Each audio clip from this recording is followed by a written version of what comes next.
சென்னை, காஞ்சிபுரம், திருவள்ளூர் மாவட்டங்கள் உட்பட நாடு முழுவதும் 30 இடங்கள்ல வைர நகைக்கடைகள், சோலார் நிறுவன அதிபர் வீடு மற்றும் அலுவலகங்கள்ல வருமான வரித்துறை அதிகாரிகள் சோதனை நடத்தியிருக்காங்க. சென்னை டி நகர்ல ரெபெக்ஸ் இண்டஸ்ட்ரீஸ் என்ற தனியார் நிறுவனத்துடைய தலைமை அலுவலகம் செயல்படுது.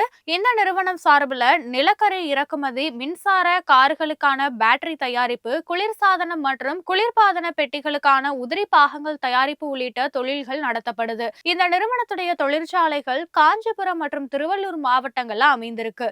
அதே போல சென்னை நுங்கம்பாக்கம் நெடுஞ்சாலையில ரெபெக்ஸ் டவர் என்ற பிரம்மாண்டமான கட்டடத்துல அலுவலகம், மின்சார கார்கள், உதிரி பாகங்கள் விற்பனையகம் ஆகியவை செயல்படுது.